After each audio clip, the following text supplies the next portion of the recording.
लिबास तब्दील करके वो ड्रेसिंग रूम से बाहर निकल आया। अरूषा उससे पहले ही कपड़े बदलकर कंफर्टर में छुपी सोने का पूरा नाटक कर रही थी। असलान छत झटक कर हंसता बेड के करीब आ गया। झुककर तकिया दुरुस्त करते हुए वो अरूषा के ही करीब दूसरी साइड पर लेटा था। सीधे ही लेटे हुए असलान ने गर्दन मोड़कर थोड़े फासले पर पूरी तरह कंफर्टर में छुपी अरूषा को देखा। सो गई क्या?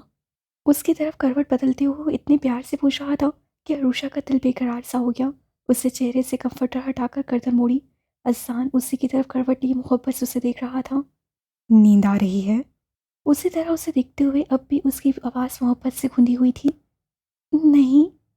वो कंफर्टर से चेहरा बाहर निकालकर असान की तरफ करवट बदल चुकी थी। असान ने हाथ बढ़ाकर कंफर्टर का एक सिरा अपने ऊपर डाला और खिसक कर अरूषा के करीब हो गया। मैं तुमसे कुछ कहना चाहता हूँ रूषा। एक हाथ की उंगली से उसकी गालों को छूते हुए वो अरूषा को देख भी रहा था। अरूषा एकदम से उठकर बैठ गई। उसके उठकर बैठ जाने पर असलान सीधा होकर लेट गया। क्या कहा आपने अभी? डायरेक्ट असलान की चमकती आंखों में देखती वो पूछ रही थी। रूषा, सब तुम्हें प्यार से आशु बुलाते हैं, मगर मुझे तुम्हें रूषा बुलाना ज़्यादा अच्छा लगता है। प्यार से उसके गालों को छूते हुए वो उठकर बेड से टेक लगाकर बैठ भी गया। अरूषा के चेहरे पर उसके एक लफ्ज से ऐसी खुशी फैली थी कि वह हादसा असलान ने उससे अपने करीब कर लिया। मुझे भी आपके लबों से अब यही सुनना है। उसके सीने से टेक लगाकर वहां अपना सर रखकर आराम से लेट गई। अच्छा, अब सो मत जाना। उस वक्त भी सारे इजहार करके सोकर कुछ कहने का मौका नहीं दिया था मुझे। उसके बालों को सहलाते हुए असान नरमी से बोला। सुन रही हूँ। अरूषा ने सर जरा सा उठाकर उसे देखा और फिर उसे उसी पोजीशन में लेट गई। क्या मुझे माफ़ करोगी रूषा? मेरे हर जुल्म के लिए, मेरी हर बेइतबारी के लिए। अरूषा के मुलायम बालों में हल्के हल्के उंगली चलाते हुए असान की आवाज़ में अब नदामत भी खुली हुई थी। अरूषा उसके सीने से सर उठाकर मुस्कुराई तो असलान ने झुककर उसकी पेशानी को फर्द मोहब्बत से चूम लिया। आपको माफ़ी मांगने की ज़रूरत ही नहीं। मैंने कभी आपको गलत समझा ही नहीं। वो नाच से उसके सीने पर सर रख कर बोली तो असलान के होंठों पर आसूदगी भरी मुस्कुराहट ने घेराव किया था। तुम्हारा बहुत बहुत शुक्रिया मेरी जान, मेरी ज़िंदगी में आने का, मेरी सारी सर्दमहरी और जुल्म के बावजूद भी मुझसे मोहब्बत करने का। अपने सीने पर रखे अरूषा के मरमरी हाथों को उसने कई बार अपने लबों से लगाया था। आपसे किससे कहा मैं आपसे मोहब्बत करती हूँ? वो शरारत से उससे अलग होती आंखें नचाकर बोली। तुम्हारी आंखों ने चुपके से मुझे उससे नहीं कह दिया था जब तुमने मुझे पहली बार देखा था। उसकी नाजुक सी नाक को चुटकी में दबाकर उसे जोर से हिला दी। ऐसे ही मेरा दिमाग खराब था क्या जो एक शादीशुदा से मोहब्बत करती? वो बस मुझे आप पसंद थे और कुछ नहीं। असान के हाथ पर हाथ मारकर वो अपनी निगाहें चुराकर फौरन इनकार कर गई। माय क्यूट सी बेबी डॉल, आपकी नज़रों में छुपे मफ़हूम को मैं बहुत अच्छे से समझता था, बट इस पागल लड़की की बेवकूफ़ी समझकर नज़रअंदाज कर देता था। वो इस बार प्यार से अरूषा को अपने सीने से लगाकर आरामदेह पोजीशन में बिस्तर पर चित सा लेट गया। स्लान, मैं आपकी पहली निगाह के सहर में ऐसी गिरफ्तार हुई थी कि चाहकर भी अपना दिल आपका होने से रोक नहीं पाई। अरूषा ने हार मानकर उसके सीने में चेहरा छुपाकर एहसार किया था। और इस दिल का मैं ताउम्र कर्जदार रहूँगा जिससे मुझसे मोहब्बत की। वो उसे बाजुओं में भींचकर आराम से पलकें मूंद चुका था। एक दूसरे की बाहों में उन दोनों ने वो सुकून पा लिया था जो बस सच्ची मोहब्बतें करने वाले ही पा सकते हैं। किचन में खड़ी वो नाश्ता बनाते हुए धीमे धीमे गुनगुना भी रही थी। आज अरूषा ने उलासवा को नाश्ता बनाने से मना कर दिया था। उसका इरादा था उस असलान के लिए अपने हाथ से नाश्ता बनाएगी। एप्रन बांधे, बालों का ढीला ढाला जोड़ा बनाए, वो पूरी दिलजमी से असलान के लिए नाश्ता तैयार करने की कोशिश में लगी हुई थी। वो इतने अनहमाक से अपने काम में खोई हुई थी कि किचन में आते असलान से भी बेखबर ही रही थी। मुलासवा ने असलान मीर को देखकर उसे जोर से सलाम करना चाहा था कि असलान ने हाथ के इशारा से उसे कुछ बोलने से मना कर दिया। साथ ही हाथ के इशारे से उसे किचन से चले जाने का कहा था। वो जल्दी से सर हिलाती किचन से निकल गई। शाइस्ता, जरा मुझे फ्रिज से अंडे निकाल कर देना। आज असलान मीर साहब को ऐसा नाश्ता कराऊंगी कि वो अपनी उंगलियां भी खा जाएंगे। बार बार रेसिपी बुक की तरफ देखती वो बहुत मसरूफ सी अपने पास मदद के लिए खड़ी मुलाजमा की तसव्वुर से बिना पीछे मुड़े ही बोली। असलान अपनी मुस्कुराहट दबाता फ्रीज़र के पास आया था और उसका मतलूबा सामान लेकर उसके करीब आ गया, मगर उसे देने की बजाय वो चुपचाप खड़ा रहा था। असलान ने उसके बगल में खड़े होकर झुकी हुई रूशा के पास ज़रा सा उचक कर देखा। वो बड़ी मसरूफ सी किचन काउंटर पर रेसिपी बुक खोले हुए उसमें लिखित हिदायतें पढ़ रही थी। क्या हुआ है? खड़ी क्यों हो? ले आई हूँ, दो मुझे। वो अब भी परेशान से बगैर सर उठाए अपने हाथ बगल में खड़ी मुलाजमा के तस्वुर से फैलाकर झुंझलाई। अजलान ने मुस्कुराकर उसकी हुद के सामने फैली हथेली को देखा और फिर शरारत से झुककर उसकी गुलाबी हथेली पर अपने लब रख दिए। पागल हो! रूशा पूरी तरह से उछलकर चिल्लाती मुड़ी थी और अपने सामने अजलान को खड़े देखकर अब समझ में आया हरकत किसकी थी। आप! वो जल्दी से बुक काउंटर से उठाकर अपनी पुश के पीछे छुपाकर जबरदस्ती मुस्कुराई। क्या बना रही थी बुक पढ़कर? वहीं टेक लगाकर उससे सीने पर अपने हाथ बांध लिए और दिलचस्पी से घबराई घबराई रूशा को देखने लगा। नहीं, मैं कहाँ पढ़ रही थी, मुझे सब आता है। मैं कोई रेसिपी बुक देखकर थोड़ी ना आपके लिए कुछ बनाऊंगी। बुक अपने पीछे छुपाते हुए वो गर्दन अकड़ाकर अपनी बात सही साबित करने पर तुली थी। अच्छा, फिर ये क्या है? वो एक ही पल में उसके बाजू को जकड़कर उसके पीछे से बुक ले चुका था। ये तो मेरा फेवरेट नॉवेल है, पढ़ रही थी। वो अब भी धीरा तरीके से बोलती, अजलान के हाथों से बुक छीनना चाहती थी। माय लाइफ, मुझे अच्छे से इल्म है कि तुम घरदारी में कितनी माहिर हो। बुक वाले अपने हाथ उसकी पहुंच से दूर करके उससे छेड़ा। आपको कहाँ से मालूम? अरुषा बुक छीनते छीनते रुककर आंखें फैलाकर बोली। मुझे सब मालूम है। वो अपनी मुस्कुराहट दबाता अरुषा के बनते मुंह को देख रहा था। छोड़ो मुझे, तुम दिन रात बस एक चीज़ दे दिया करो, मैं उसी से खुश रह लूँगा। अजान ने अपने हाथ में पकड़ी बुक काउंटर पर उछाल दी और भरकर अरुषा की कमर थामकर अपनी करीब कर लिया। क्या चीज़? अरुषा ने सादगी से पूछते हुए अपने आप को छुड़ाया और फंदा हुआ एप्रन खोलने लगी। यार, तुम्हें तो A to Z सब सिखाना पड़ेगा। अजान ने सर एक उंगली से खुजाते हुए उससे करीब आया था और एप्रन खोल दिए अरुषा को अपनी तरफ खींच लिया। अजलान, छोड़े मुझे। एक तो मुझे नाश्ता बनाने नहीं दिया, उस पर से मुझे तंग कर रहे हैं। वो खफा होती दोनों हथेली उसके सीने पर टेक कर उसे दूर करने लगी। मैं बताने जा रहा हूँ कि क्या चीज़ मुझे सबसे ज़्यादा खुश कर सकती है। वो शरारत से उसके गले से एप्रन निकाल कर फेंक चुका था। फिर हाथ पीछे ले जाकर अरुषा के नम बालों के बंधे जूड़े को खोला था। रेशमी मुलायम बाल आबशार की तरह पूरी पुष्ट और कमर पर बिखर गए। बता दूँ, क्या चीज़ मुझे बेपनाह खुशी दे सकती है? अरुषा के गुलाबी होते चेहरे को एक उंगली से ऊंचा करते हुए स्थान की आवाज़ भारी हुई थी। अरुषा ने बंद पलकों से बस सफ़ी में सर हिलाया था। क्यों, अब भी तुम्हें लगता है अजलान मीर तुम्हारे साथ वहशत से पेश आएगा? झुककर उसके गालों पर पुरहिद्दत लम्स छोड़ते हुए भोचड़ोती आवाज़ में वो अरुषा की धड़कनों को मुंतशिर कर रहा था। मैं इस दिलकश वजूद में खोकर सब कुछ भूल जाना चाहता हूँ।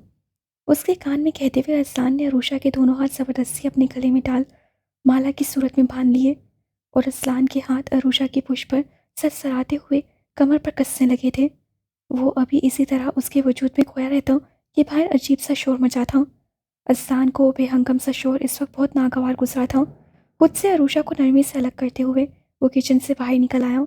लॉन में आते ही सामने खड़े शख्स को देखकर उसकी पेशानी पर बल पड़ गए। दो गार्ड्स उस शख्स का किरपान बुरी तरह से झगड़े हुए थे, मगर वो बुरी तरह से गार्ड्स को मुक्के मार रहा था। अगर वो शख्स असलान मीर का हाथ नहीं होता तो पहले ही मुक्के पर गार्ड्स उसकी हड्डियां पस्सियां तोड़ चुके होते, लेकिन वो इतना हाथ था कि गार्ड्स आराम से मुक्के खाते बस उसे पकड़े हुए थे ताकि वो बिना इस्लान की इजाज़त के अंदर न जा सके। हशम, इससे पहले कि वो उस लड़के को छोड़ने की बात करता कि अरुषा जो इस चोर से इतना बेचैन हो गई थी कि असलान की मर्जी जानने के बावजूद भी उसके पीछे बाहर निकल आई थी और इस तरह अपने भाई को बेदर्दी से गिरबान से घसीटते देखकर जोर से चीखी थी। असलान ने पीछे मुड़कर फौरन अरुषा को देखा और इससे पहले कि वो उसे रोकता या पकड़ता वो तीर की तरह दौड़ती उन लोगों के करीब पहुंच गई थी।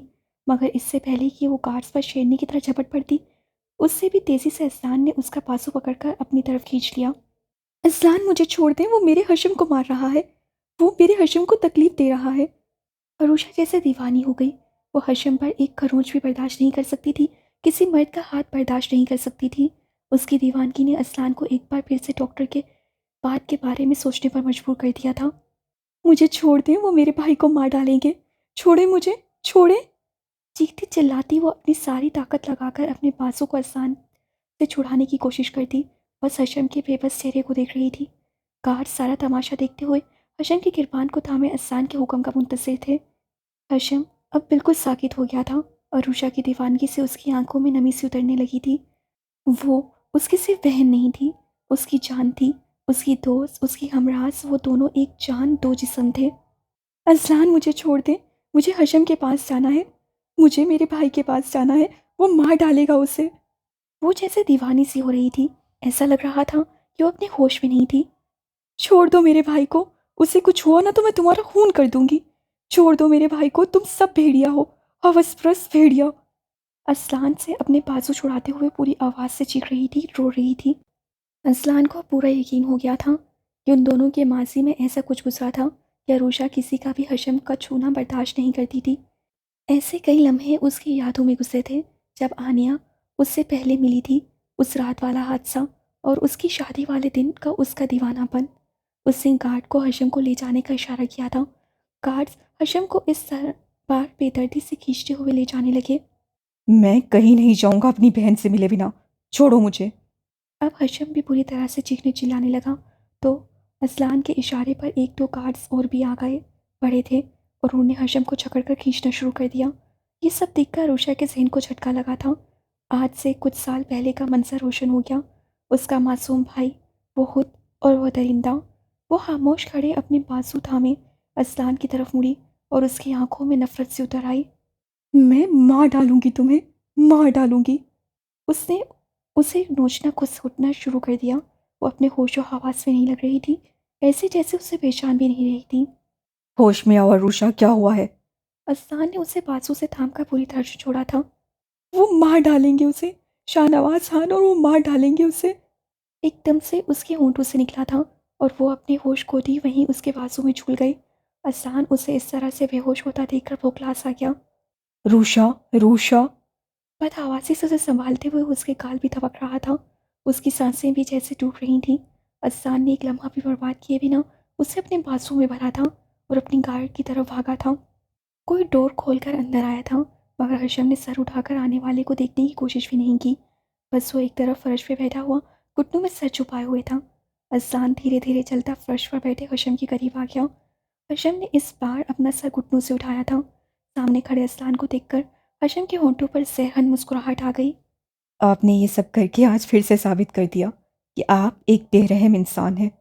वो फर्श पर घुटने मोड़े बैठा नफरत से सर उठाकर उस इंसान को देख रहा था जो कभी उसका आइडियल हुआ करता था, जिसके जैसा बनना उसका अवलीन ख्वाब था। मुझे तुम पर कुछ साबित नहीं करना था हशम, बस मैं चाहता था तुम अरूषा से फिलहाल मत मिलो। असान ने झुककर हशम का बाजू थामकर उसे उठाना चाहा, मगर वो नफरत से उसका हाथ झटक कर चीखा। क्यों नहीं मिलूं? वो मेरी बहन है। आपने जबरदस्ती उससे शादी कर ली, उसे कैद कर लिया। इसका मतलब ये नहीं कि आप मेरी बहन मुझसे छीन लेंगे। गुस्से से सुर होते हुए वो खड़ा भी हो गया और असलान को घूर भी रहा था। उसकी नासमझी वाली बातों पर असलान ने बस एक सर्द सांस सी। हशम, तुम्हें मैं समझदार समझता था। तासुब से सर हिलाता उस लड़की को देख रहा था जिसकी बातों से उसकी सहानियत झलकती थी, लेकिन इस वक्त वो बच्चों जैसी नाराजगी दिखा रहा था। और मैं आपको एक अजीम इंसान, मगर आपने जो किया ना, आप अपने आप को मेरी नज़र से गिरा चुके हैं। उसके रवैये में ज़रा सा जो फ़र्क आया हो, असान को अपनी सफाई पेश करना फजूल ही लगा। मैं तुम्हारे आगे जवाब दे नहीं हशम। मेरी जगह तुम होते तो वो ही करते। है, मैं कुछ और जानना चाहता हूँ। यहाँ आओ, आराम से बैठो पहले। वो संजीदगी से हशम की आंखों में देखता फिर उसे ज़बरदस्ती एक तरफ रख के सोफे पर लाकर बिठा चुका था और खुद भी उसके पास बैठ गया। अब क्या जानना है आपको? सब जानते हैं आप। ना जानने का ड्रामा क्यों कर रहे हैं? वो तलखी से हंसते हुए तनसिया बोला। हशम, सिर्फ तुम्हारा बहनोई नहीं, बड़े भाई की तरह भी हूँ मैं। तमीज़ से बात करो। आखिर कब तक? इस बार असलान ने सख्ती से उसे झाड़ दिया। ज़बरदस्ती के बहनोई। वो मुंह बनाता बड़बड़ाया। इस बार एक लगा दूंगा तुम्हें। असलान ने उसकी बड़बड़ाहट सुनकर उसे सख्ती से देखा। लगा दे, 100 लगा दे, मगर मुझे आशू के पास जाने दे। मुझे उससे मिलना है।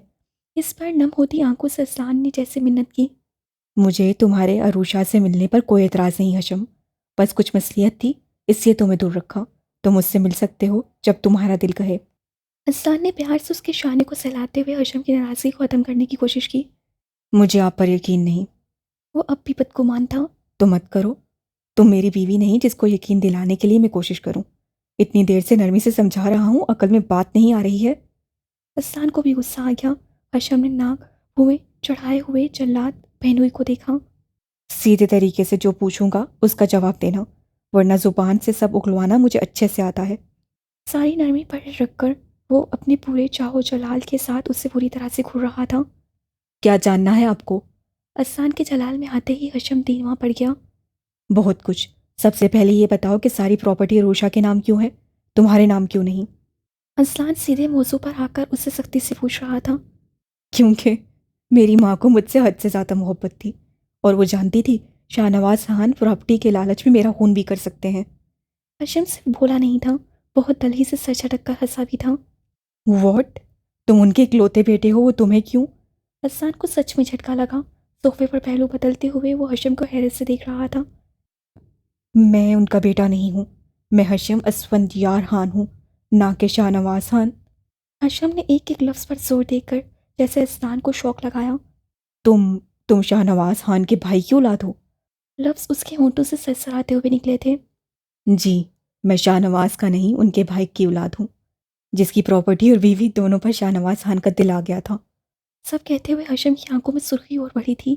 असलान बहुत गौर से सब सुन रहा था। उन्होंने ज़बरदस्ती मेरी माँ से शादी की। वो मजबूर थी, बेबस थी, मेरे हाथों, और उसी मोहब्बत में वो चाहते चाहते सारी जिम्मेदारी अरूषा के कंधे पर डालकर इस दुनिया से चली गई। शायद उन्हें लगता था कि शाहनवाज खान जितने भी बुरे सही, मगर अपनी सगी बेटी के लिए कम से कम बेरहम नहीं होंगे। वो बहुत जब्त से उसे सारी हकीकत बता रहा था। हशम, क्या हुआ है तुम दोनों के साथ? अरूषा तुम्हें ज़रा सा भी जख्मी देखकर क्यों ऐसी पागल हो जाती है? असलान ने इस बार नरमी से उसके शाने पर हाथ रखते हुए पूछा था। इस बार हशम का रंग मुतगैर हो गया, चेहरा सफ़ेद पड़ने लगा। वो ऐसे हो गया जैसे उसकी रूह निकल रही हो। हशम, तुम मुझे अपना बड़ा भाई समझो। मैं कभी भी तुम दोनों को किसी भी मुश्किल में गिरफ्तार नहीं होने दूंगा। मेरा ये तुमसे वादा है। तुम दोनों की हिफाजत मेरे ज़िम्मे है। प्लीज़ मुझे बताओ क्या हुआ था। हशम, मैं सब जानना चाहता हूँ। असलान ने असम से कहकर उसे मजबूर कर दिया कि वो असलान पर भरोसा कर सके। हशम ने सर झुकाकर धीरे धीरे बताना शुरू किया था, जिसे सुनते सुनते असलान मीर के चेहरे पर इतनी सख्ती आ चुकी थी कि कोई उसे देख लेता तो डर जाता। धीरे धीरे उसने आंखें खोली थीं। इस वक्त उसका जहन बिल्कुल खाली था। कुछ भी समझ में नहीं आया, वो कहाँ है और क्यों है। वो खाली जहन के साथ बस छत को घूर रही थी। कैसा महसूस हो रहा है रूशा? जैसे ही असलान ने उससे आंखें खोलते देखा था, वो उसके करीब आ गया। अरूषा ने अपने पास असलान की आवाज़ सुनकर सर घुमाकर पास आगे असलान को देखा था। अब कैसा फील हो रहा है माय लाइफ? असलान ने मोहब्बत से एक हाथ से उसका हाथ थामा था और दूसरे हाथ से सर भी सहलाया। अरूषा कुछ देर ऐसे ही उसके फिक्रमंद चेहरे को देखती रही थी कि अरूषा के सीने में चनक्का सा हुआ था और सब याद आ गया कि वो कहाँ है और कुछ देर पहले क्या हुआ था। उसका हशम, उसका भाई, और वो लोग उसे घसीटते हुए ले जा रहे थे। असलान, मेरा भाई, मेरा आशू। जैसे ही सब याद आया, एक बार फिर उस पर वही वहशत समाई थी। वो जैसे फिर से बदहवास हो गई थी। वो लोग। वो एकदम से जैसे फिर से खुद पर काबू खोती झटके से उठी, उठकर बैठी। सिर्फ बैठी ही नहीं थी, बेड से उतरने भी लगी थी। रिलैक्स रूशा, कुछ नहीं हुआ है, कूल डाउन। बेड पर से उतरती और उषा को ज़बरदस्ती अपनी बाहों में भरकर वो वहीं उसके पास बेड पर बैठ गया। असलान, वो लोग हशम को सर उठाकर उससे कुछ कहने की कोशिश में वो बस तड़प कर रोने लगी। उसके रोने में इतनी तड़प थी कि असलान की आंखें भी नम हो गईं।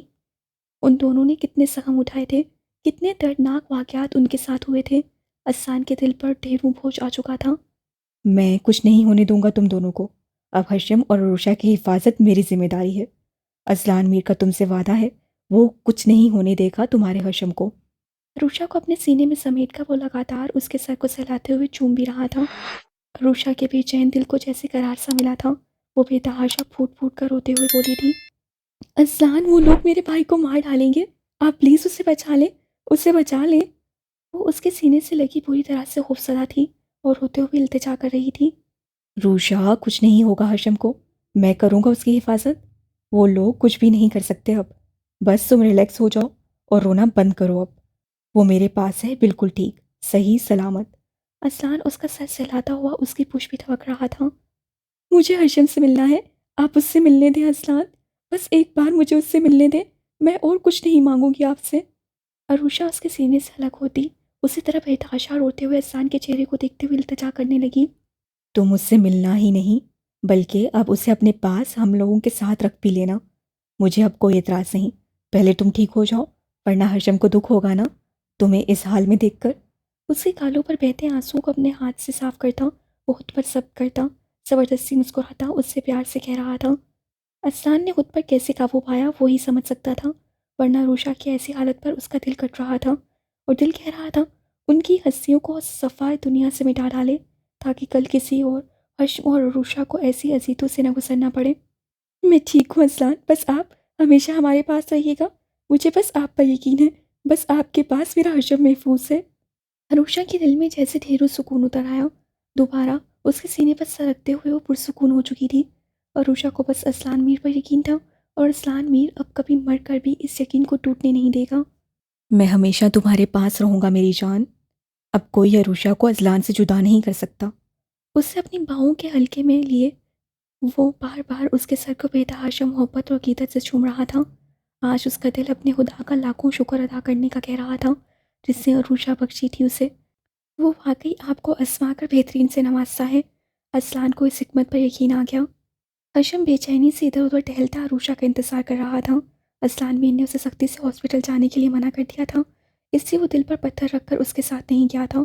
मगर अभी असलान की कॉल आई थी कि वो अरूशा को लेकर आ रहा है। तभी से वो बेकरारी से उन दोनों का इंतजार कर रहा था। जैसे ही उसके कानों ने असलान की कॉल का हॉर्न सुना था, वो बेचैन सा होकर अंदरूनी हिस्से में बाहर निकला था। आ जाओ। असलान पहले कार से उतरा था और घूमकर जाकर अरूशा की तरफ का डोर खोलकर उसका हाथ थामा और उसे संभाल कर कार से उतारने लगा। अरूशा उसके मजबूत सहारे को थामकर कार से नीचे उतर आई। असलान उसका हाथ पकड़े उसकी कमर में हाथ डालकर उसे लेकर चलने लगा। अरूशा ने उसके सहारे से चलते हुए सामने देखा था, और फिर वो थम गई और उसकी आंखें तेजी से नम हुई थीं। कुछ ऐसा ही हाल हशम का भी था। वो धीरे धीरे चलता उन दोनों के पास आ गया। हशम, अरूशा के लबों से निकला। असलान ने उसके कमर से अपना बाजू हटा लिए और हाथ भी छोड़ दिया। दूसरे ही लम्हे दोनों बहन भाई एक दूसरे के गले से लगकर बेतहाशा रोए थे। असलान की आंखों के गोशे भीगने लगे तो उसने खुद को संभाल कर हशम की पुष्ट पर हाथ रख दिया। हशम बस करो, अरूशा की तबीयत फिर से खराब हो जाएगी। उसकी पुष्ट हिलाता हुआ बहुत नरमी से बोला था।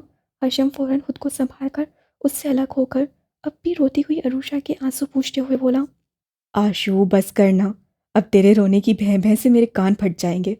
तू जानती है तेरे रोने की आवाज़ फटे बांस जैसी है।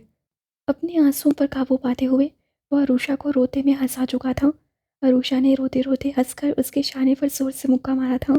असान ने पूरी दिलचस्पी से उसे देखा। रोते रोते हंसते हुए वो मासूम सी लड़की, अपनी आवाज़ सुनी है कभी? यूं लगता है जैसे भैंस चकार रही हो। वो भला बदला क्यों नहीं लेती? इस बार असलान ने भी आसा केका लगाया। हशम ने खुशगवार हैरत के साथ असलान मीर को देखा। वहीं अरूशा की आंखों में दीवानगी सी उतर आई। वो असलान मीर की हंसी की आशिक थी। उसकी हंसी थी ही इतनी भली। तुम्हारा रूड हीरो ऐसे तब्दील कैसे हो गया? हशम ने झुककर अरूशा के कान में सरगोशी की। अरूशा ने बस मुस्कुराकर उसकी गाल पर चिपट लगाई। चलो अंदर चलते हैं अब।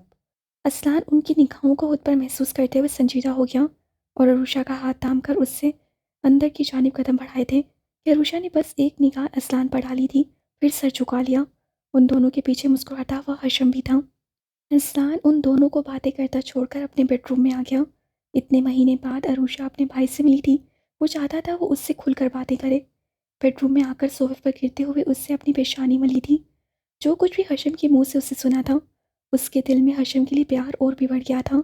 ऐसे हादसे के बाद जिस तरह से उस लड़के ने हिम्मत से ज़िंदगी गुजारी थी और अपने सारे दुख को अपनी हंसी के पीछे छुपाया हुआ था, वो काबिल तहसीन था। एकदम से अजान के जहन में हानिया का चेहरा ले आया था। फिर जैसे उससे एक फैसला करके उस पर अमल करने के लिए अपना मोबाइल निकाला था।